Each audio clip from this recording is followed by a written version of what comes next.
আমি যখন দিদির বাড়িতে যাই ভার্সেস দিদি যখন আমাদের বাড়িতে আসে। আমি যখন দিদির বাড়িতে আসি। দিদি, আরে বোন চলে এসেছিস? আয় আয় এখানে এসে বস। কি রে, আসতে কোনো অসুবিধা হয়নি তো? না না দিদি, মা তো বাসে তুলে দিয়েছিল, আর বাস থেকে নামার পর জিজু আমাকে আনতে গিয়েছিল। যা গরম পড়েছে, তোর তো আসতে খুব অসুবিধা হয়েছে। যা হাত মুখটা ধুয়ে নে, আমি এক্ষুনি আসছি। আচ্ছা ঠিক আছে, নে ধর ঠান্ডা ঠান্ডা শরবতটা খেয়ে নে, দেখ ভালো লাগবে। দিদি তুই আবার শরবত করতে গেলি কেন? উফ, নে ধর তো, এত কথা বলিস না। এই বোন নে ধর ধর, গরম গরম চিকেন পকোড়া নিয়ে এসেছি।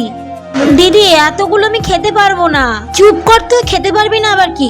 আগে তো খাওয়া নিয়ে আমার সাথে ঝগড়া করতিস, আর এখন খেতে পারবি না বলছিস? চুপচাপ খেয়ে নে, আমি এক্ষুনি আসছি।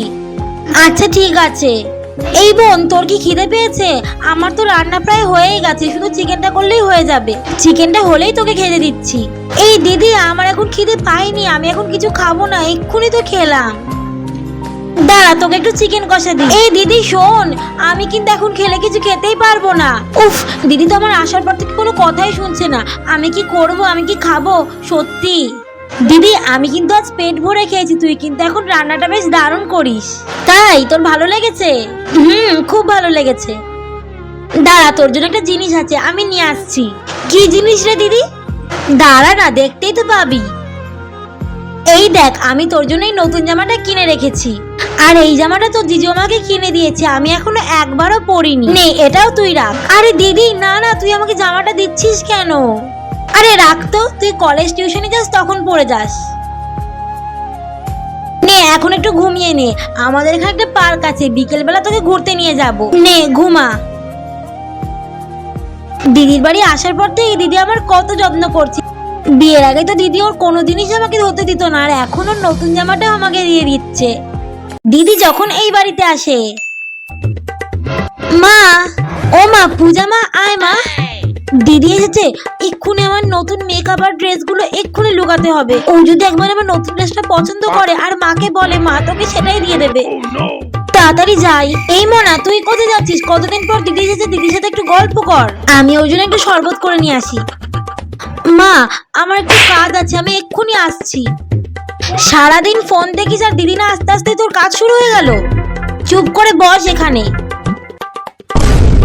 এই বোন, অনেকটা রাস্তা জার্নি করে এসেছি তো, আমার না খুব খিদে পেয়ে গেছে। তুই মায়ের কাছ দিয়েছে আমার জন্য কিছু খাবার নিয়ে আয়। এলেন মহারানী, আস্তে না আস্তে আমাকে হুকুম করা শুরু হয়ে গেল।